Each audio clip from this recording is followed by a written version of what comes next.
S S ಟಿವಿಯಲ್ಲಿ ಜಾಹೀರಾತು ನೀಡಲು ಈ ನಂಬರಿಗೆ ಸಂಪರ್ಕಿಸಿ. ಸಂಚಿತ್, ನಿಮಗೆ ಮೊದಲಿಗೆ ನಮ್ಮ ಕನ್ನಡ ಚಿತ್ರರಂಗಕ್ಕೆ ಸ್ವಾಗತ ಸರ್. ಒಂದು ಒಳ್ಳೆ ಆ್ಯಕ್ಟಿಂಗ್ ಮಾಡಿದ್ದೀರಾ. ಆದರೆ ಪ್ರಶ್ನೆ ಇರೋದು ಸುದೀಪ್ ಸರ್ಗೆ.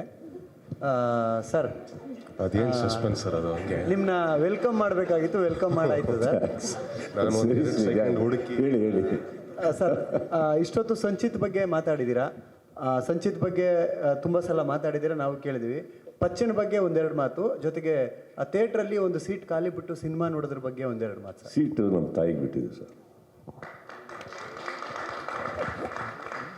ಅದು ಸಂಪೂರ್ಣವಾಗಿ ಪ್ರಿಯ ಅವ್ರು ಮಾಡಿದ್ದು. ನಾನು ಆವಾಗ ಇನ್ನೂ ಒಳಗೆ ಬಂದಿರಲಿಲ್ಲ. ನಾನು ಬಂದಾಗ ಒಂದು ಖಾಲಿ ಸೀಟ್ ಇತ್ತು. ಇನ್ಫ್ಯಾಕ್ಟ್ ಫಸ್ಟ್ ಅದು ನನಗೆ ಅಂತ ಅಂದ್ಕೊಂಡೆ. ನನಗೆ ಗೊತ್ತಿಲ್ಲ actually. I was not a part of this entire thing, this gesture.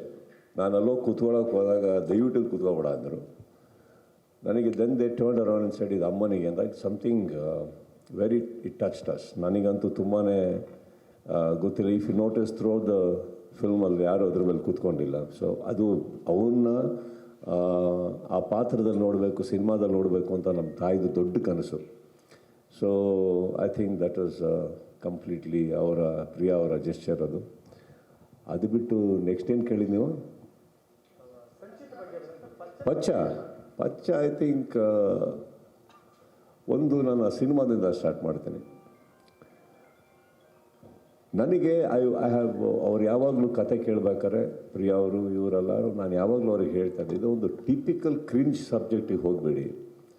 Typical ಇವಾಗ ನಮ್ಮನೆಯಿಂದ ಬಂದಿದ್ದು ಅಂದ ತಕ್ಷಣ ಒಂದು ದೊಡ್ಡ ಸಿನಿಮಾ, ಎಲ್ಲ ದೊಡ್ಡದು, ನಮಗೆ ಗೊತ್ತಿರೋ ಎಲ್ಲ ಬೆಸ್ಟ್ ಬೆಸ್ಟ್ ಎಲ್ಲ ಬೆಸ್ಟ್ ಹಾಕಿ ಮಾಡಿ. It doesn't work like that. ಸಿಂಪಲಾಗಿ ಹೋಗಲಿ, ಒಂದು ಚಪ್ಪಲ್ ಹಾಕೊಂಡು ಹೋಗಲಿ ಪಾತ್ರ.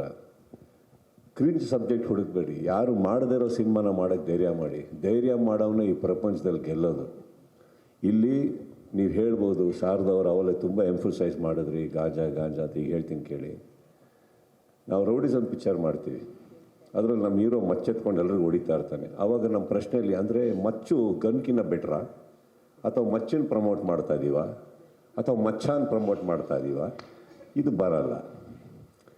ಲಾಸ್ಟಲ್ಲಿ ನೋಡೋಕ್ಕೆ ಹೋದರೆ ನಮ್ಮ ಹೀರೋಗೊಂದು ಕೈ ಹೋಗಿರುತ್ತೆ, ಇಲ್ಲ ಕಾಲು ಹೋಗಿರುತ್ತೆ. ಏನು ಹೇಳಕ್ಕೆ ಹೋಗ್ತೀವಿ ಅಂದರೆ ಮಚ್ಚು ಗನ್ನು ಎರಡೂ ಬೇಡಪ್ಪ ಅಂತ ವೀಕ್ಷಕರಿಗೆ ಹೇಳಿರ್ತೀವಿ. ಇನ್ನೊಂದೇನೆಂದರೆ, ಪ್ರತಿ ಸಿನಿಮಾದಲ್ಲೂ ನಾವು ಬೇರೆ ಹೀರೋಯಿನ್ನ ಪ್ರೀತಿಸ್ತೀವಿ. ಹಾಗೆ ನೋಡೋಕ್ಕೆ ಹೋದರೆ ಪ್ರತಿ ಸಿನಿಮಾದಲ್ಲೂ ಒಂದೇ ಹೀರೋಯಿನ್ನ ಪ್ರೀತಿಸಿ ಅವಳನ್ನೇ ಮದುವೆ ಆಗಿ ನಾವು ಸಮಾಜಕ್ಕೆ ಒಳ್ಳೇದು ಹೇಳಬೇಕು. ಆ್ಯಂಡ್ ಆ ಹುಡುಗಿನೂ ನನ್ನನ್ನೇ ಪ್ರೀತಿಸ್ಬೇಕಾಗತ್ತೆ ಪ್ರತಿ ಪಿಕ್ಚರಲ್ಲಿ. ಸೊ ಜನ ಇದನ್ನೆಲ್ಲ ಸೀರಿಯಸ್ ಆಗಿ ತಗೊಂಬಿಟ್ರೆ ಮನೇಲಿ ಗಲಾಟೆ ಆಗಿ ಹೋಗ್ತಾರೆ. So cinema is entertainment.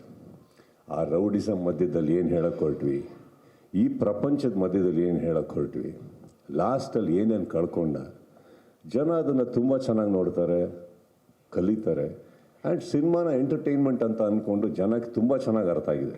ನಾವು ಫಾರ್ ಎಕ್ಸಾಂಪಲ್ ನಾವು ಸಿನಿಮಾ ಬಿಟ್ಟಾಕಿ ಸೀರೀಸೇ ನೋಡೋಕ್ಕೆ ಹೋದ್ರೆ ಅಲ್ಲಿ ಎಂತೆಂಥದ್ದಿದೆ. ಅಲ್ಲಿ ನಮ್ಗಿನ್ನ ಥಿಯೇಟ್ರ್ಗಿನ್ನ ಜಾಸ್ತಿ ಅಲ್ಲಿ ಕೂತ್ಕೊಂಡು ನೋಡ್ತಾ ಇರ್ತಾರೆ. That doesn't mean it influences. It's an entertainment, that's all it is. And ಇದರಲ್ಲಿ ಕೂಡ ಲಾಸ್ಟಲ್ಲಿ ನೋಡೋಕ್ಕೆ ಹೋದರೆ ಇವ್ರದ್ದೊಂದು ಸೀನ್ ಇದೆ, ಅದ್ಭುತವಾಗಿ ಹೇಳ್ತಾರೆ ಕಾಜಲ್ ಅವ್ರದ್ದು ಅವ್ರ ಮಧ್ಯದಲ್ಲಿ. ಈಗಲೂ ನಾವೊಂದು ಜೀವನ ಕಟ್ಕೋಬೋದು. ಜೈಲಿಗೆ ಹೋಗಿ ಬಂದೆ ಪಚ್ಚ, ಶ್ಯಾಮ ಸತ್ತೇ ಹೋದ. ದೋಸ್ 3 ಲೈನ್ಸ್ ಮ್ಯಾಟರ್ಸ್ ಅ ಲಾಟ್. ಇದೆಲ್ಲದಕ್ಕಿಂತ ಹೆಚ್ಚಾಗಿ ಆ ಒಂದು ಪರಿಸರದಲ್ಲಿ ಬೆಳೆದಂಥ ಮಕ್ಕಳು ಅವರು 3 ರಾಷ್ಟ್ರತಿ ಹೇಳ್ತಾರೆ, ಮರ್ಯಾದೆ. So that is all it is. By the end what does Pachcha gain? He loses his life. 14 ವರ್ಷ ಒಳಗೆ ಹೋಗ್ಬಿಟ್ಟು ಬರ್ತಾನೆ. That is all the matter is. So it's not that we promote anything. It's a beautiful story. SS TV, cinema ಜಗತ್ತಿನ ಕ್ಷಣ ಕ್ಷಣದ ಸುದ್ದಿಯೊಂದಿಗೆ.